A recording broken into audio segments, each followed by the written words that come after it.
Even in Bhakti, there's 9 divisions. Yeah, Srimad Bhagavatam, they're the 2 words. Okay, that's the answer. Srimad Bhagavatam. Or Bhagwat Sravan, Bhagwat Sevaya, these are all words he uses. Bhagwat Sevaya. Or Krishna Samprashna Sravan. Here, you to hear about Krishna. That's the answer. This is what we call it. We call it, you hear this word sometimes, this is what it means. It's called Bhagavat Marg. Bhagavat Marg. Who's heard that word, Bhagavat Marg? Not so many of us. What about Pancharadrika Marg? Who's heard that? The Bhagavat Vidhi, the Bhagavat Marg, the Pancharadrika Marg. So there's the 2 margs, and in ISKCON we combine them both. But of the 2, the Bhagavat Marga is more important. In other words, because that's why Prabhupada, he left Calcutta, and then when he went south, Colombo, he came up, he landed in Cochin, in Kerala, Cochin. And there, he loaded the trunks of the Srimad Bhagavatam, first canto, onto the Jaladuta and went along with him. Because that was he didn't have deities. He went with the holy name and the Bhagavatam, and he delivered the world. And then subsequently deities came, actually. Deities came from the Malati, from the shop, and then in London, the story is there when the Radha London Ishvara deities came. So all the deities came, and in that way, and then Prabhupada, he installed temples. But here, so we have both. In our temples, we have the Bhagavat Shravan. But essentially, even in Mahaprabhu's, you can see Mahaprabhu's pastimes, they're individually doing puja at home, but they're coming together and they're doing kirtan, Sankirtan, and discussing. But the temples are there. You could say that, I think maybe in a class I gave here that time, recently, on the Prabhupada Lilamrita, I was reflecting on this. In Mahaprabhu's teachings, the temple worship is not so stressed, like hearing and chanting is so stressed. Temple worship, why is it not so stressed? Not so stressed because already the culture was completely inundated in temple worship environment. They're all Brahmins. In Navadip, they're all Brahmins. Srivas, Pandit, Advaita Acharya, Jagannath Misra, they're all Brahmins. Already they were all worshipping and all the functions and worshipping the deities. So it didn't need to be emphasized so much because there was no question. So the emphasis was on the Shravanam. And ultimately, Haridas Thakur, he didn't go into the Jagannath temple. These were examples that they weren't doing any Pancharatrika Vidhi in Mahaprabhu's examples of, and Rupa and Sanatan. In Puri, they weren't worshipping deities. Well, they had the they installed those, they established those temples, but Haridas Thakur particularly is an example. So the Srimad Bhagavatam emphasizing hearing and chanting. Okay, and then the sages, you may remember. Okay, so now we're up to where we are. So after he took 3 chapters, Sutta Goswami took 3 chapters to answer that question, those 6 questions. He took 3 chapters. And essentially the answer is the same to you have to hear about Krishna, hearing and chanting. Punna Shravana Kirtanam.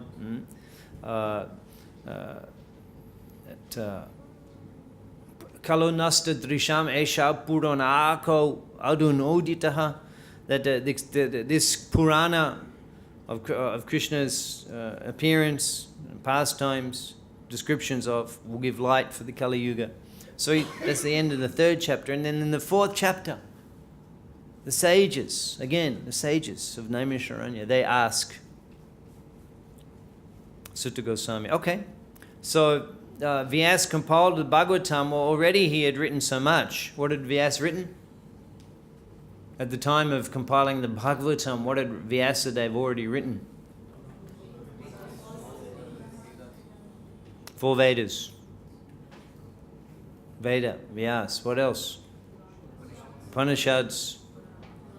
Puranas, even and the Itihas, Mahabharata, and the Vedanta Sutra, and the Upanishads. Phew. So they're saying, so how did he get the inspiration to write the Bhagavatam? Yeah, okay, that's from Narad Muni. Narad came. So that was just so in answering that in the 4th chapter they asked that question because they've first of all they've said the Bhagavatam, the Bhagavatam, the Bhagavatam. He said Sutta Goswami has said the Bhagavatam. So then they in the beginning of the 4th chapter they say, well, how did Vyas get the inspiration to compile the Bhagavatam? And that was described in chapters 4, 5, and 6. How Narad Muni came. And then they asked this, because they know that they know what they're talking about, the Bhagavatam. So then the question is, well, how did they ask this question? He answers, hear the Bhagavatam, hear the Bhagavatam, hear the Bhagavatam. And then they ask questions. And one of them is that, how did Parikshit end up on the bank of the Ganga anyway? Okay. So in that question there, which is you can see, that is text number 12, 9 to 12 of chapter 4. Those verses there, asking that. That's answered in the remaining chapters of the first canto. The remaining chapters of the first canto. We could actually do a diagram. Actually, a diagram would be good for this. And you can see the whole first canto and how it's all based on these questions. Because chapters 4 to 6 are saying how Vyas got the inspiration, and then chapters 7 to 18 are leading up to how Parikshit ended up on the bank of the Ganga. So we're going to begin that description by seeing how the Pandavas became the emperors at the end of the Battle of Kurukshetra. The Pandavas became the emperors, and then they retired. That's all described. They retired, and how Parikshit was put on the throne, and then he was traveling. He met Kali. If you stay with us over the next 12 months or so, we'll probably get to the end of the first canto. So now now he'll describe. He'll answer the question. This is in chapter 7 now. He's answering in chapter 7. Can someone read that?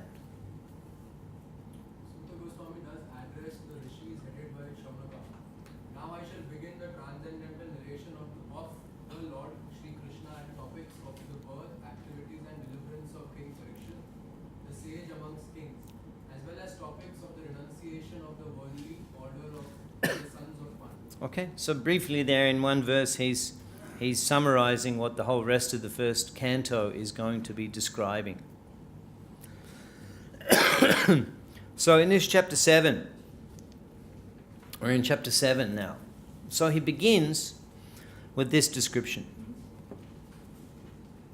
Text number 12, and the first few verses actually of the chapter 7, the first few verses, which are very interesting. We must have done one class on them here, one class. The Atmarama verse is described, Atmarama verse. The Atmarama verse that Mahaprabhu discussed with Jagannath, with Sarvabhauma Bhattacharya in Puri.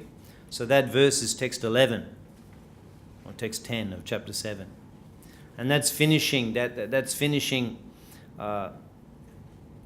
the description of Vyas and his inspiration, and describing how Sukadev Goswami was instructed by Vyas, and even though Sukadev was a liberated soul, he was attracted to the Bhagavatam. So that's all and now he's beginning. Okay, now I'm gonna describe he's beginning his description from the end of the Battle of Kurukshetra.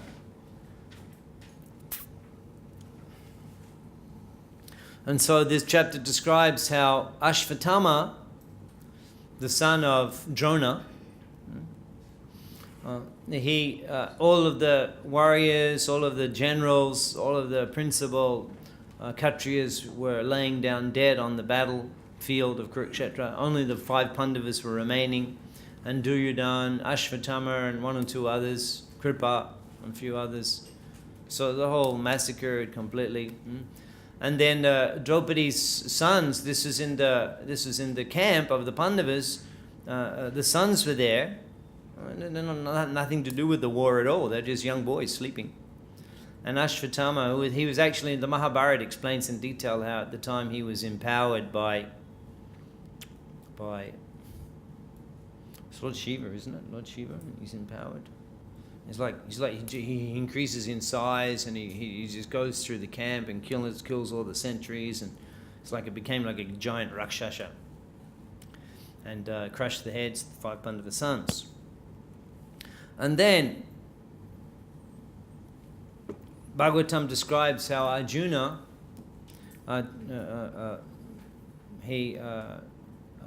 in order to capture Ashvatthama and punish him, he chases after, he pursues. He doesn't, chases after is not the right word. Chases after really sounds like he's not going to catch him. But pursuing, sounds a lot more. He pursues him.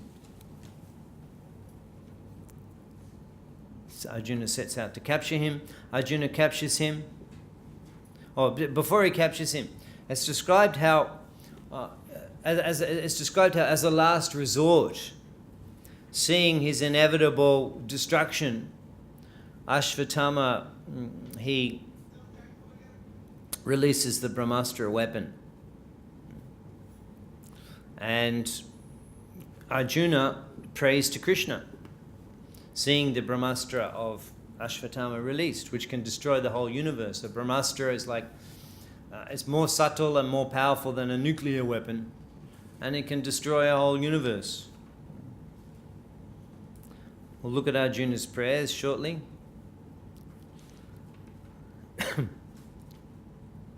So Krishna advises, Ashvatthama having released his Brahmastra, Krishna advises Arjuna that you should, because Ashvatthama, he didn't know how to withdraw the Brahmastra. So, because the science of the Brahmastra was taught by Drona, but he didn't teach everything to Ashvatthama, but he did to Arjuna. So Krishna advised Arjuna to release his own Brahmastra weapon, and the 2 Brahmastras merged into one. And then Arjuna, upon Krishna's advice, Arjuna retracted his own Brahmastra and retracted them both in that way. And then Arjuna captures Ashvatthama and he binds him with a mantra rope. And there's a discussion which we're going to examine in some more detail here. What should be done with Ashvatthama? And then the chapter ends with the Pandavas performing the funeral rites for the departed and slain at Kurukshetra. So we'll take a look at this issue of, here's Arjuna's prayers. Someone like to chant? We'll all respond. Arjuna Vacha, Krishna Krishna Mahabaho, Krishna Krishna Mahabaho, Bhaktanam Abhayankara, Tvameko Dayamananam, Apavargosi Samshrite. Please read. Arjuna said, O my Lord Shri Krishna, you are the almighty personality of Godhead. There is no limit to your different energies. Therefore, only you are competent to instill fearlessness in the hearts of your devotees. Everyone in the flames of material miseries can find the path of liberation in you only. This is one of the prayers that Arjuna offered to Krishna. Prabhupada comments that if one is addressing the Lord, then one should first offer due prayers to the Lord. So we should offer prayers, we should learn prayers. And even if you go to the temple, we don't address the Lord in a familiar way, the way we may address a friend. We address the Lord in a formal way. And we can recite the prayers that the acharyas have recommended. And in that way we can make a presentation to the Lord. Anytime we present, there should be proper, because the prayer, the mantra, that has a powerful effect on the consciousness and the mind. And we can achieve the consciousness of the eternal spiritual being. And actually, by that practice, we're actually reviving our eternal identity. We have to practice. So these prayers have to practice the proper approach. It's called Vandanam. One of the items of offering prayers is Vandanam. Now,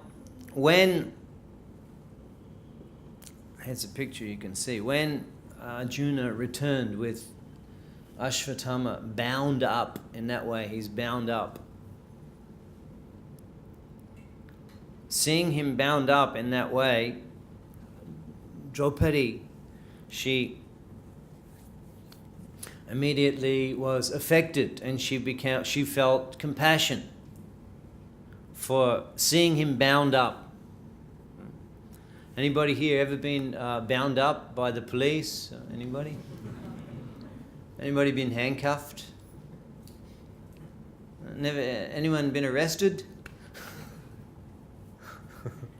Put in jail? I guess if you had, you may be a little bit not so inclined to declare it publicly. But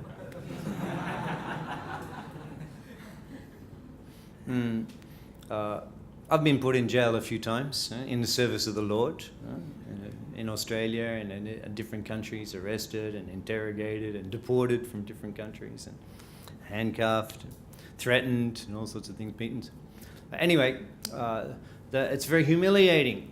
It's humiliating to be locked in a prison, in a jail. It's humiliating to be handcuffed, to be bound.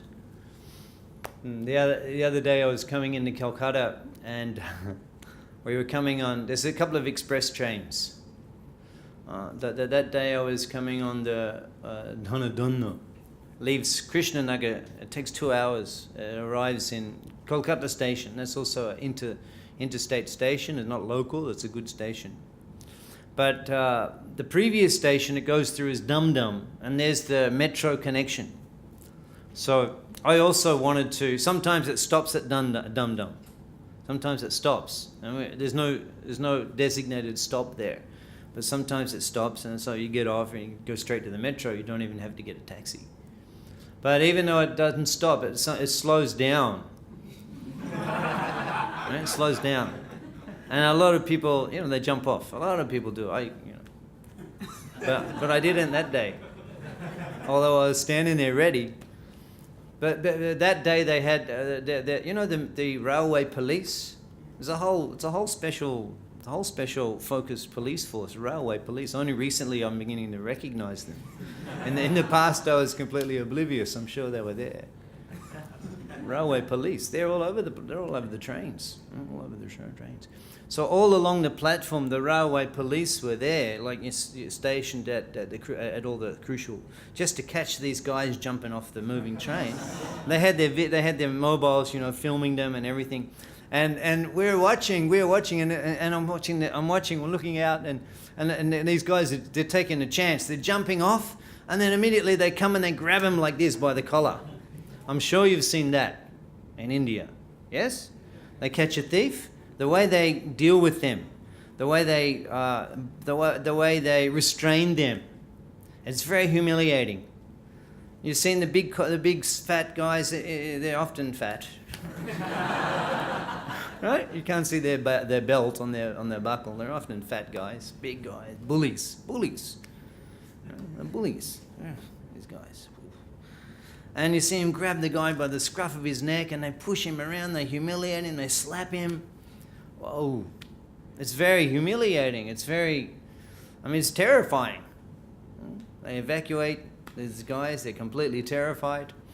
I haven't seen it personally, but I've seen on YouTube they beat them in the street also. They beat them. You've seen that? The police do that. It's on YouTube anyway. They bring them out and they publicly beat them. The police do it. So in being restrained in this way, it's very humiliating, very humiliating. And Draupadi seeing Ashvatthama bound up like that, she said, release him. And she became overwhelmed with her feelings, by her feelings. And this created an issue, what to do with Ashvatthama, because Draupadi is saying, release him. So therefore, some different arguments are presented from both angles. Let's take a look at some of the different points that are mentioned. So in the case for executing Ashvatthama, in text 16, Arjuna made a promise to Draupadi. He said that I will bring this heinous culprit before you, and you can stand on his head. After killing him and severing, you can stand on his head and take your bath. So Arjuna made a vow that he would bring and kill him. And then Krishna directly incited Arjuna. He said, because he's killed innocent boys, you should kill him. He said that for his own well-being, he should be executed. Otherwise, the sin will cause him to suffer indefinitely. He's an assassin and a murderer of your own family members, so you should execute him. And also Bhima was very much in favor of killing Ashvatthama. So a lot of arguments here supporting the execution of Ashvatthama. And on the other hand, there's some points which we need to consider, which would tend to support releasing Ashvatthama and not executing him. For example, Draupadi is explaining that because he's the son of our guru, the guru Drona had been killed on the battle. Therefore, the son becomes the natural representative of the father, and therefore it's not appropriate for us to execute the representative of our guru.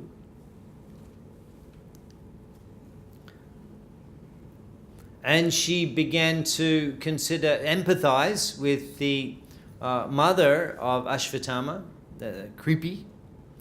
And why should she begin to empathize? Why should she have to suffer the demise of her child, and cause pain on her? We are Kshatriyas and Ashvatthama is a Brahmin, and this would be an offense to the ashram dharma. Because of what we have received, Arjuna, you could say the pet, the dearest disciple and student of Drona, because of what Drona has given this whole family, we are indebted to the family of Drona.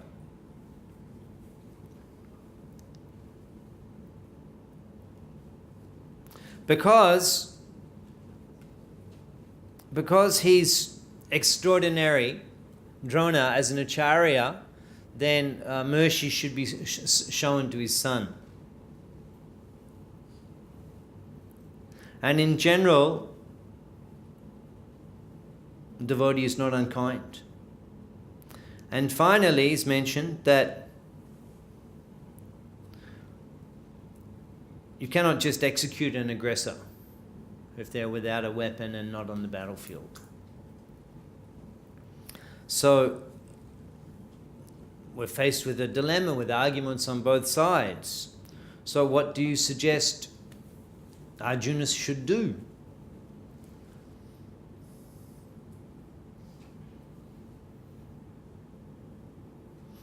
I have to remember. Pramod. Yeah, Pramod. Arjuna should do what Krishna says. So, in this case, Krishna told him to execute Ashvatthama. So you're pretty much certain. Execute Ashvatthama, right? Okay. What are others' thoughts? How should Arjuna deal with this in this situation? Mataji.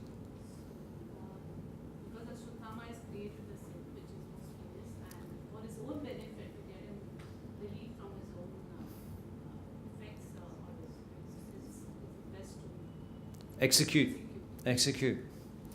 Okay. Yes.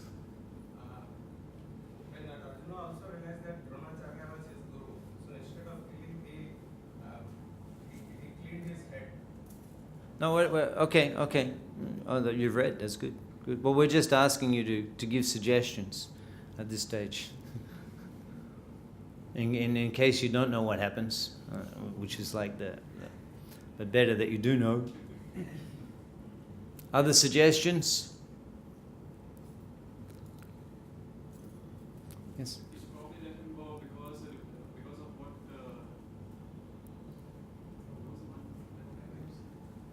Draupadi, because Draupadi said that devotee shouldn't be very unkind to Okay. someone else, even though that person has been harsh. Yeah. Now, you'll notice in the picture here, we'll come back to the picture. Can you see there that Lord Krishna has 4 arms? Is it shown there? Yes. You can see? Yeah. So usually Lord Krishna has 2 arms, but in this case, in this situation, Lord Krishna immediately manifests another 2 arms, and he's doing this as a mediator, because you've got the 2 parties, Bhishma and Arjuna and Krishna himself. They were recommending killing, and then Draupadi's there. So in order to hold back Bhishma and in order to make sure that Draupadi is properly attended to and heard, he's manifesting these 4 arms. So it's not really a situation where you could say, can we get back to you on this next week? Which is that's generally how we deal with things, particularly in ISKCON. It's like no one makes a quick decision, because you've got to wait on that and just see all the different things that it's going to that will be involved and consequences. And then from my experience as a foreigner living in India, that it's a particular prominent feature of Indian management. This just waiting, delaying. It's a whole technique. You just delay your opponent until he's completely exhausted, and you're the winner, right? Eventually, he gives up. I think that's the main method of. Yeah, because in India you can get away with it because there's billions of people, and in Australia, where I'm for less people, you just can't do those things. So delay, but it's ultimately, the whole Kshatriya ethic is not one of delay. There's some consultation, now there's consultation, but we're not going to postpone the hearing and come back at another date and the whole thing and everything. And no, we do it on the spot and that's it. So there needs to be decisiveness here. And Lord Krishna is here, and he wants Arjuna, Lord Krishna actually wants Arjuna to resolve. You can't, this also is Vaishnava culture, that you have to have the blessings. If a great Vaishnavi like Draupadi is objecting, that cannot be ignored. That cannot be bypassed. This is a serious issue that has to be resolved. Everyone has to be satisfied. This is Vaishnava culture, because it's all about what is Dharma and what's pleasing to Lord Hari. Of course, Krishna here is not acting as the judge or as the Dharmaraj, but he's acting as a friend, and that's why he manifests the 4 hands out of in reciprocation with his devotees' dilemma. There's another incident when Krishna, several incidents when Krishna manifests 4 arms. Another incident was when one time in Dwarka, Krishna had his different wives, and he had different types of relationships with the different wives. And the relationship with his first wife, Rukmini, Rukmini was very, very submissive, very submissive. Different. She was a little bit more, a little less. So, a different flavor, a different. So, Krishna liked to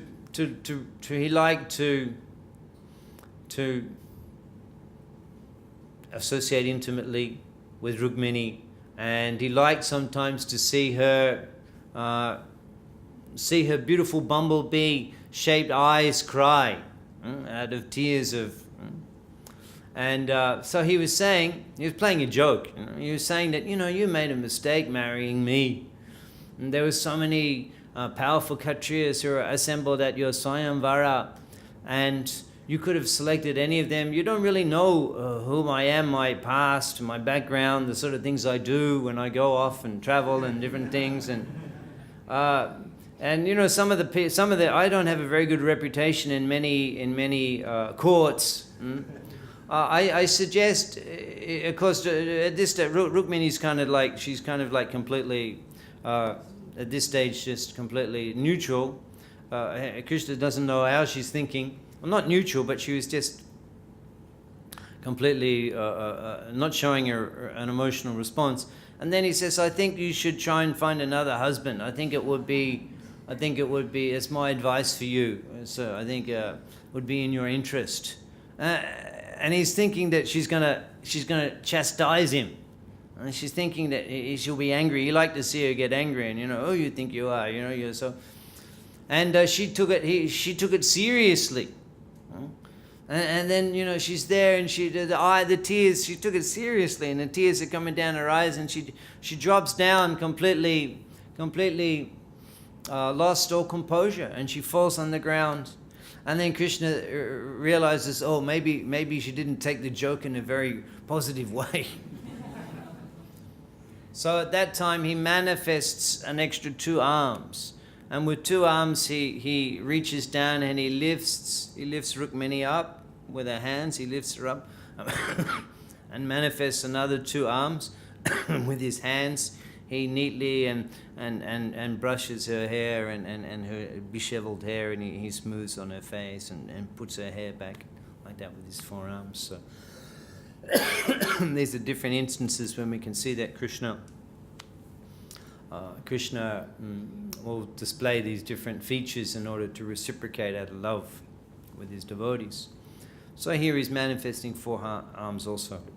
So let's see, as was already alluded to, Arjuna was able to resolve the situation as follows. Perhaps someone can read. A compromise was selected by Arjuna by his sharp intelligence, and he separated the jewel from the head of Ashvatthama. This was as good as cutting off his head, and yet his life was saved for all practical purposes. Thus being insulted, the humiliated Ashvatthama was simultaneously killed and not killed by the intelligence of Lord Krishna and Arjuna. Okay, so because the injunction there is not to kill a Brahmin, so severing the jewel from his head is equated to humiliating him to the extent like a death, and in that way he can be punished without contravening any of the other principles of Dharma. Prabhupada is commenting how in this whole Leela, Arjuna was being examined, and his religiousness was being examined. Can someone read that, please? Krishna put to the test of many of his pure devotees, just to magnify the sense of duty. The gopis were put to such test as well. Prahlad Maharaj was also put to such a test. All pure devotees came out of successful in their respective tests. So, Prabhupada's commenting in this purport that when Krishna was encouraging Arjuna to kill Ashvatthama, he was actually just playing, he was role-playing in order to make it more of a confusing issue that Arjuna had to resolve. And in this way, Krishna was personally testing and to show how a devotee is expert. And by Krishna consciousness, we're able to resolve all of the apparently irresolvable issues that we face in life. Prabhupada makes a comment regarding Draupadi's initial response to Ashvatthama being bound up, that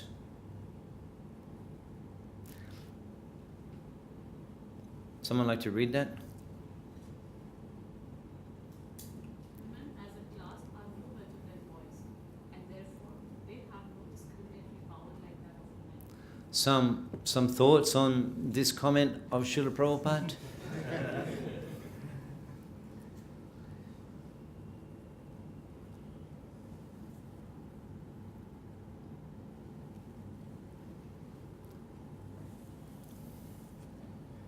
Yes. So, as a woman, of course, most of the women are very kind-hearted, and though Draupadi herself had asked, she was under she was the one who was angry, but when she saw Ashvatthama in a situation like this, she completely transformed and said he should be safe, he should not be killed. So that's where but whereas the men would say, yeah, if a person has killed someone, the punishment has to be given clearly, and there's no softness towards that. Otherwise, for women, it's different. They change. The last thing you said was? They change. There's a compassion. So you tend to, from your experience, you tend to feel that this is a common thing, that emotions can overwhelm and affect their discriminatory rationale. Some other thoughts on this comment?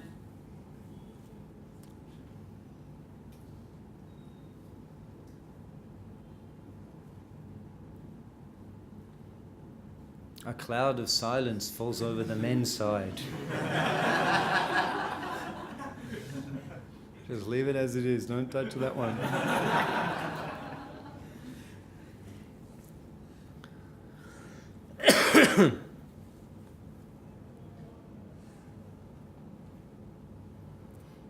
In Varnasrama Dharma, generally we describe. I mean, this is the issue with. No, maybe I won't get into that. In Varnasrama Dharma, generally it describes the position of woman to be under the protection of a man at every stage of life. In childhood, father or elder brother, in the case of the father is departed. In marriage, the husband, and then if she's widowed, then the son. And this is called Stri Dharma. And in this way, that's what's meant by protection. That's what's meant by protection. That in traditional, I'm just kind of sharing here. We're not trying to push any agenda or anything. But in traditional, more Vedic style society, you see that women didn't work. Women didn't work. And they were protected, and basically they didn't have to deal with those aspects of the material energy. Even my years in living in Bangladesh, you would never see ladies in shops as shopkeeper. Even in India now, it's not such a common thing, but they're protected, and on the street, and in Bangladesh particularly, you hardly ever see women on the street. Becoming more now, but in the past it just wasn't. And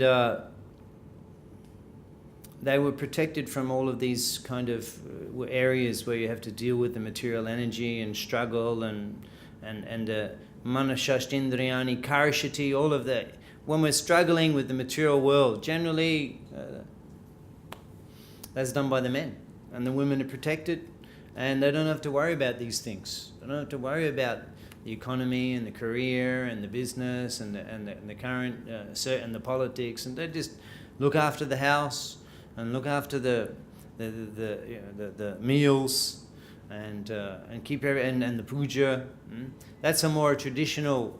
That's what's meant by protection. That all of these, but now when because the education systems is equal for men and women, so that whole thing is finished now. That naturally women don't expect to just stay in the house if they've been trained in a career type education. They expect to go and do that. So therefore this type of nature is also not as common as it was in the past, because women are not trained like that. Women are not trained like that. In many countries in the world, Bangladesh, for one, the CEO is a lady. UK, New Zealand, many. It was almost America. So they're not trained. Those tendencies, or that nature, has been, you could say, it's been indoctrinated out of them, and they're trained like a man, and they think like a man, and function like a man.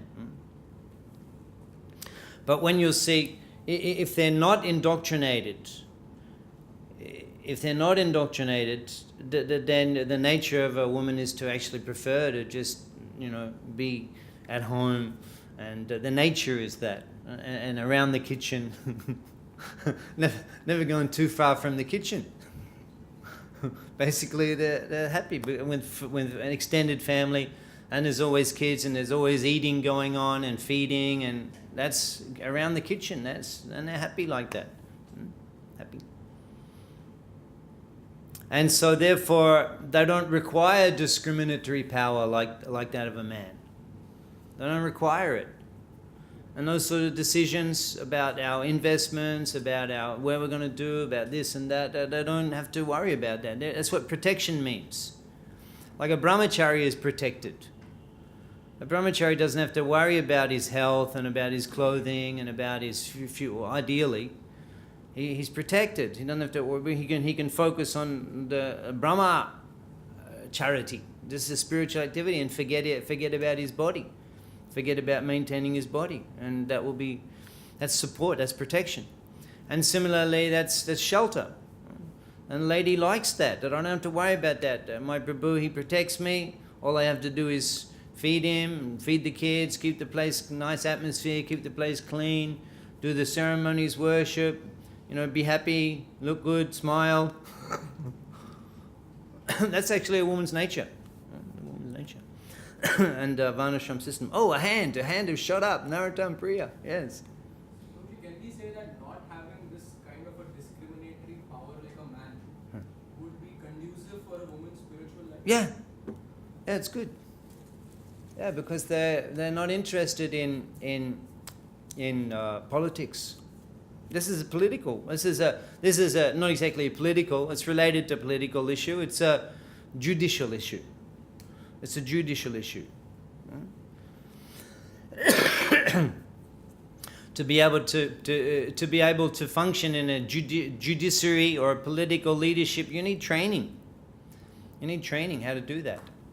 And in this case here, Draupadi was there, and we could see that, because of not having that training and not thinking in that way, and being involved in the circumstances, her children were murdered. Arjuna made the vow to her, etc. She was involved, and therefore we had the consequences. And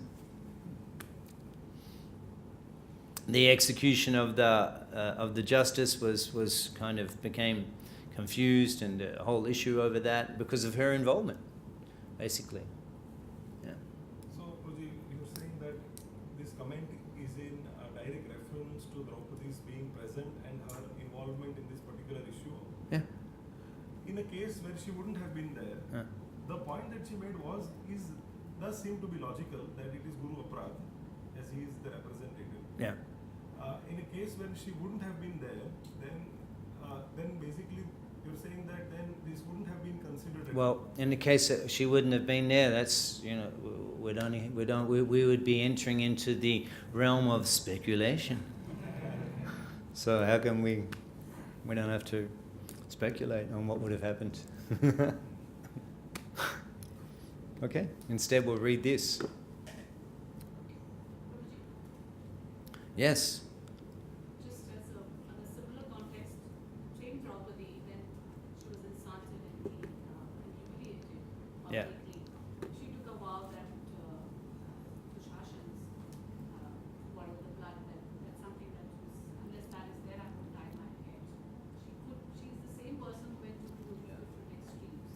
Yeah. The different aspects. Here Prabhupada is talking about women in general, and then in that particular Leela, we're particularly looking at the queen, the nature of a Kshatriya woman. Right? That's another specific aspect. Not general for all, but this seems to be, Prabhupada's making a comment about all in general, yes. So when we are talking about the discriminative power, the entire world is governed by three devis, Durga, Saraswati and Lakshmi.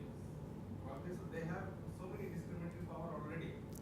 Oh, that's an interesting question, isn't it? Because the whole point is that that Durga, that Mama Maya Duratyaya, that she is not merciful like Lord Hari to her sheltered devotees. I'm sorry, just delete that if anyone's recording it. That came out wrong. She's merciful, but the material energy doesn't. The material energy inflicts its punishment without mercy, and that's why she's carrying all the weapons. Let's read this. But that's described actually in a previous, this chapter in the beginning is described as a thankless task. Her punishing. She doesn't want to do it, but she does it. Can you read this? We should not give up our reasons and discriminatory power just to be gentle. One must have good discriminatory powers to judge a thing on its merit. We should not allow the mild nature of a woman and thereby accept that which is not gentle. So Prabhupada's point here is that that's reflecting the principles of Varnasrama Dharma, that in terms of organizing the society, leadership, and administering justice, etc., one has to act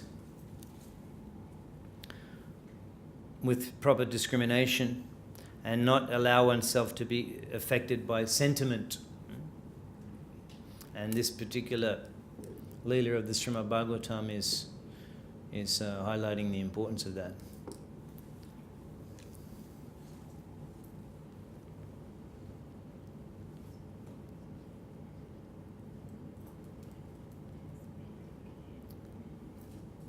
Please read.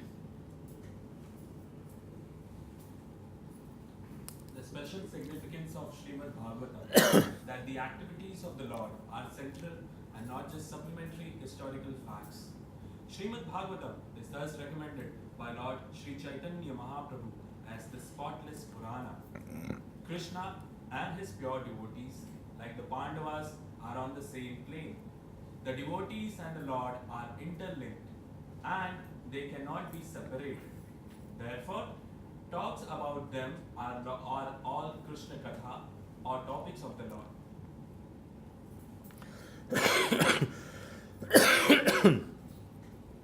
This first canto, we see particularly detailed descriptions of Krishna interacting with the Pandavas as the world leaders. In these chapters that we're going to be reading over the next, from this chapter onwards to chapter 14, to the departure of Lord Krishna, we'll see a lot of interaction, very intimate interaction between Krishna and the Pandavas as Kshatriyas. And Prabhupada is making the point here that the descriptions of such interactions, just like we heard today, Ashvatthama's punishment, the interaction between Krishna and Arjuna, the interaction between Krishna and Draupadi and Bhima, it's very detailed. And it's showing how Krishna is interacting, and it's all in the environment of the Kshatriya Dharma. Prabhupada's commenting that this is as transcendental as hearing about Krishna and the gopis in Vrindavan. Because it's all about Krishna. And particularly the first canto goes into a lot of detail. It's like a to use a mundane example, it's like a trailer. Because after the first canto, we'll see that we don't see Krishna's pastimes described in detail in the verses of the Bhagavatam again until the 10th canto. So the first canto has a lot of descriptions of Krishna. That's Krishna, Dwarkadish. Vasudev Krishna in Dwarkadish, the speaker of the Bhagavad Gita. He's the Mathuranath. He's the Krishna but that's Krishna. And the subsequent cantos of the Bhagavatam will describe in detail the different avatars of Lord Narayan, Lord Nrsingadev, and the different avatars, and the different avatars appearing to Dhruva Maharaj and Prithu Maharaj, all the different forms of the Lord, but not again Krishna until the 10th canto. And this is the way the Bhagavatam is manifest, and is very sweet when we hear these pastimes of Krishna, dealing with the Pandavas and his intimacy with them. And this afternoon, we'll be looking at after dealing with Ashvatthama. In fact, the Mahabharata explains that Ashvatthama goes into more detail. The jewel was severed from his head, but it explains that he was cursed and he was to wander by Krishna, to wander for 3,000 years in all the swamps and all of the miserable places with a foul smell emanating from his body without any association, and in this way have to suffer. And in other places it mentions that Ashvatthama is still alive, he's living in the Himalayas, and he's going to be the next Vyasadeva. So after Bhagavatam describes the punishment of Ashvatthama, then having concluded, there's the conclusion of the battle of Kurukshetra, and then we'll see that Krishna is now from Hastinapura, he is about to depart and return to Dwarka, and we'll see what happens if you come along this afternoon at 3. Yes. Prabhupada ki. Any question? Yeah. So here, as the Pandavas killed all the Kaurava army, and when Ashvatthama was running away, when Arjuna was chasing on the chariot, he was having a weapon in his hand. So by the legal means, he could have killed Ashvatthama. But why, especially after Krishna ordered him to kill? Yeah. Why he did not kill, or why there was a need to have this? So that many thousands of years later, we could all sit here in Iskon Juhu and discuss the activities of Krishna and how he's so interesting and how Arjuna is so expert, and in this way we can purify our hearts.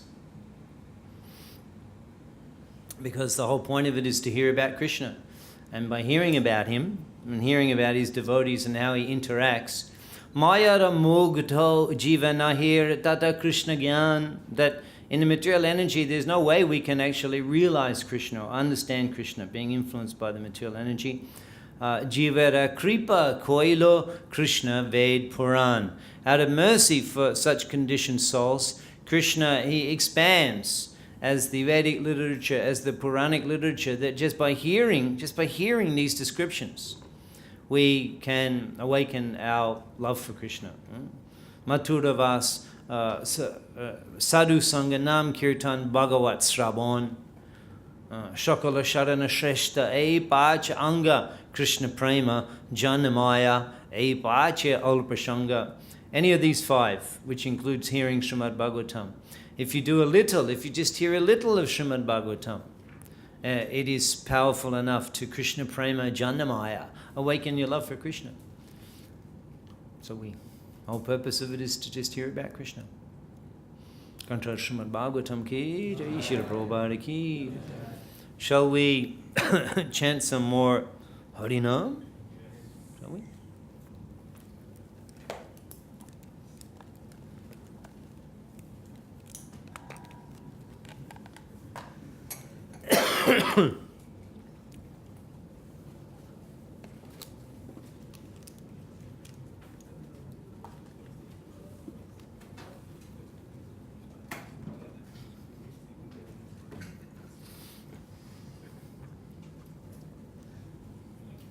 Did I tell you the story? I didn't complete the story of the train at Dum Dum, did I? I didn't complete it. Yeah, I only got 3/4 of the way through. So we're they have the little doors and all along the train, and all these all these commuters, all the men, the ladies don't do that. No ladies do that. They're protected. They don't jump off the moving train. It's the young louts and the business guys going to their office. So all the doors, and they're all looking, and all the police are all there, and I'm watching. One guy's jumping off, another guy's, and then the police just grab him by the scruff of the neck, grab them, and then they're holding them like a prize trophy. Huh? These guys were dressed to go to office. They weren't laborers. And the cops, and one grabs and another one comes up, and they grab them because the guy will run. Right? You'll run away.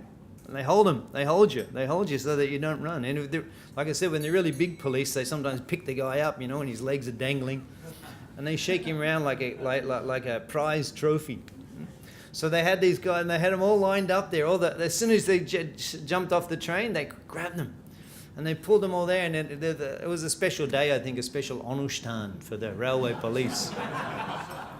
They were doing a special monthly report, because they were the guys with the berets and the fancy peacock plumes in there. There were some big guys there, some big guys, and they captured all these guys and fined them.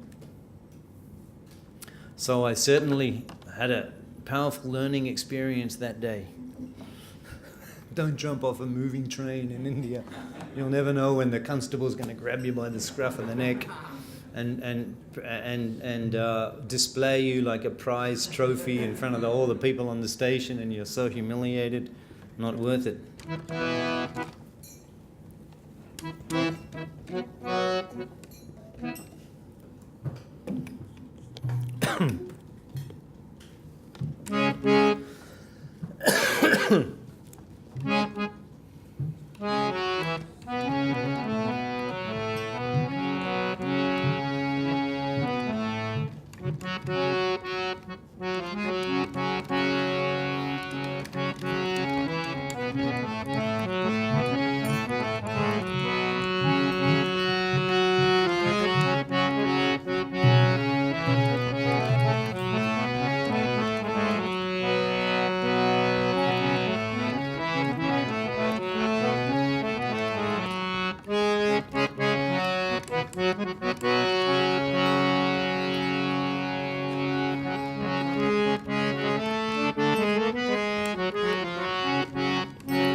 Hare Krishna, Hare Krishna, Krishna Krishna, Hare Hare, Hare Rama, Hare Rama,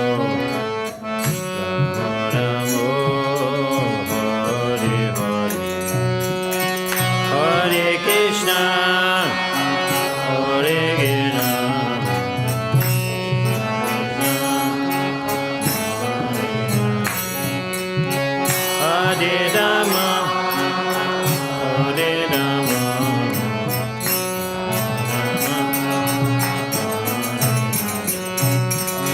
Hare Krishna, Hare Krishna.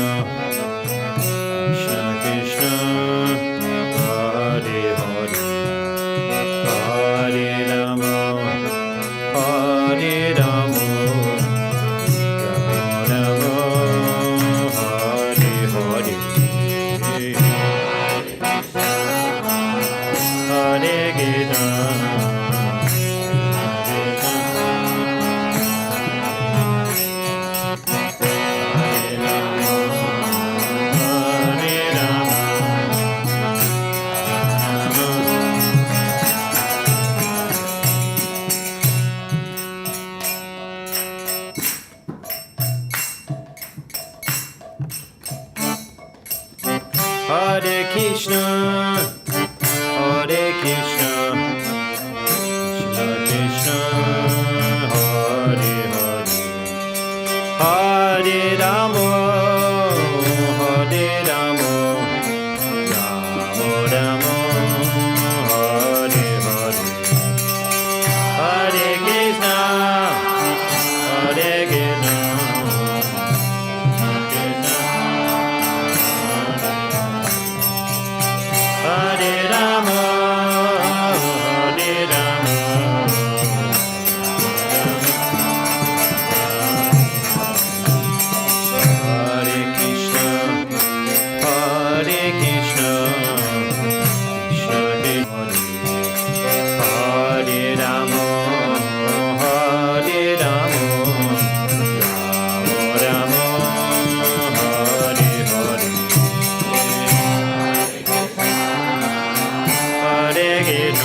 Krishna, Hare Krishna, Krishna Krishna, Hare Hare,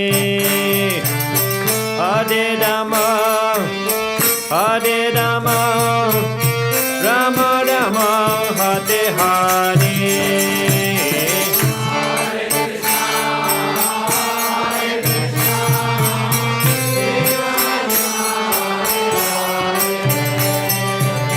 Hare Rama, Hare Rama, Rama Rama, Hare Hare. Hare Krishna, Hare Krishna, Krishna Krishna, Hare Hare. Hare Rama, Hare Rama, Rama Rama, Hare Hare. Krishna, Gita Gita, Hare Hare, Hare Rama, Hare Rama, Rama Rama, Hare Hare, Hare Krishna, Hare Krishna, Krishna Krishna, Hare Hare, Hare Rama.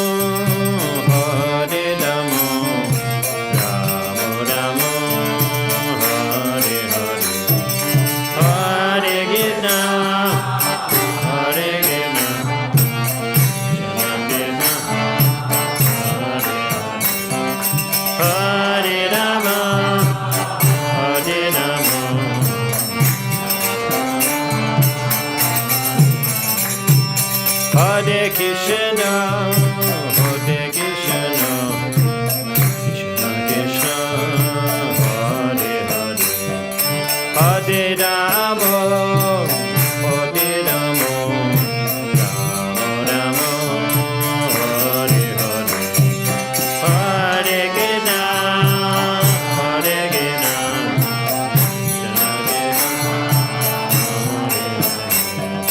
Hare Rama.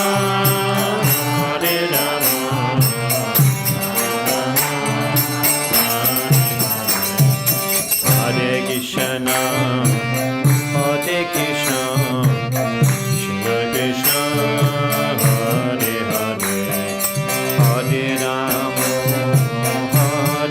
Rama, Hare Rama, Rama Rama, Hare Hare.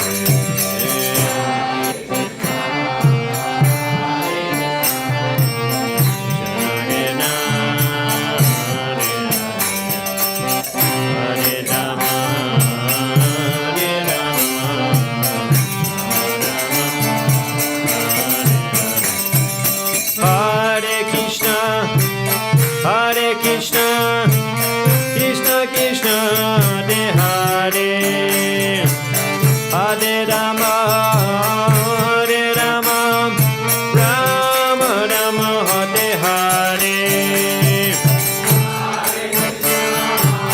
Hare Krishna, Krishna Krishna, Hare Hare.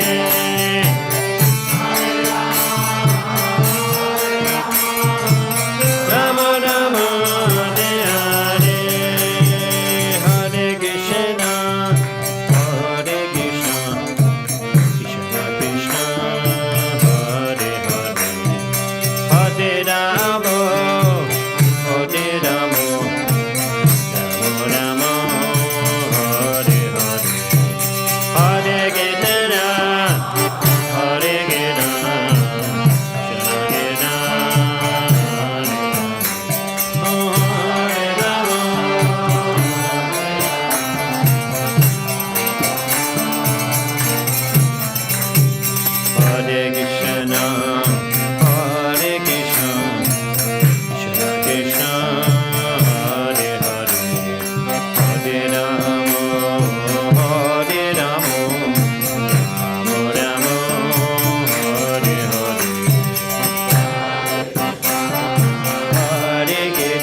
Krishna, Hare Krishna, Krishna Krishna, Hare Hare, Hare Rama, Hare Rama, Rama Rama, Hare Hare.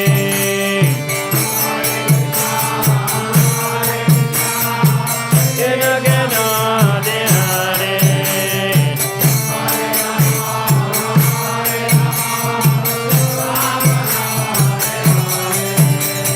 Hare Krishna, Krishna Krishna, Hare Hare, Hare Ram, Ram Ram, Hare Hare.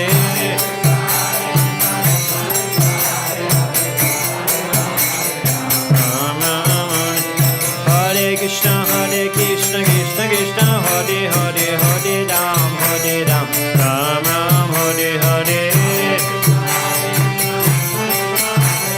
Hare Ram, Ram Ram.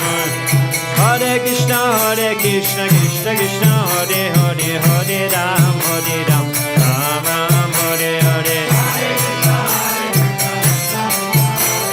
Hare Ram, Ram Ram.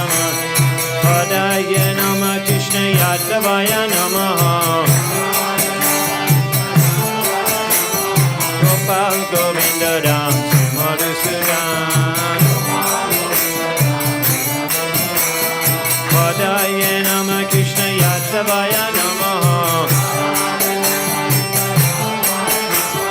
Yadavaya Madhavaya Keshavaya Namaha. Hare Krishna, Krishna Krishna, Hare Hare, Hare Ram, Ram Ram, Hare Hare. Hare Ram, Ram Ram. Hare Krishna, Krishna Krishna, Hare Hare. Hare Ram, Ram Ram, Hare Hare.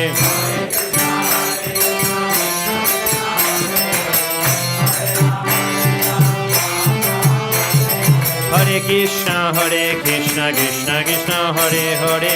Hare Ram, Ram Ram, Hare Hare.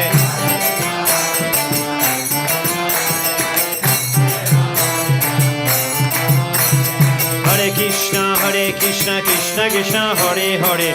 Hare Ram, Ram Ram, Hare Hare. Hare Ram, Ram Ram, Hare.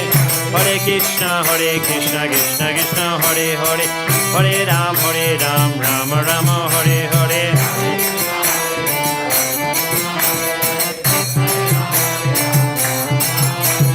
Hare Krishna, Krishna Krishna, Hare Hare. Hare Ram, Ram Ram, Hare Hare. Hare Ram, Ram Ram. Hare Krishna, Krishna Krishna, Hare Hare. Hare Ram, Ram Ram, Hare Hare. Hare Ram, Ram Ram. Jaya Nitai Gauranga, Nitai Gauranga. Joy Nitai Gauranga, Gaura Hare. Jai Sachinandana, Jai Sachinandana. Jai Sachinandana, Gaura Hare. Hare Krishna, Krishna Krishna, Hare Hare. Hare Rama, Rama Rama, Hare Hare. Hare Krishna.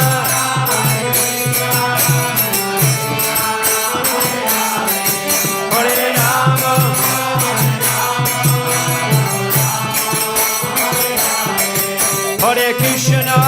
Hare Krishna, Krishna Krishna, Hare Hare. Hare Rama, Rama Rama, Hare Hare. Hare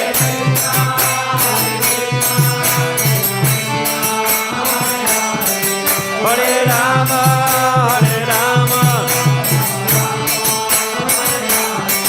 Jaya Prabhupada, Prabhupada, Prabhupada.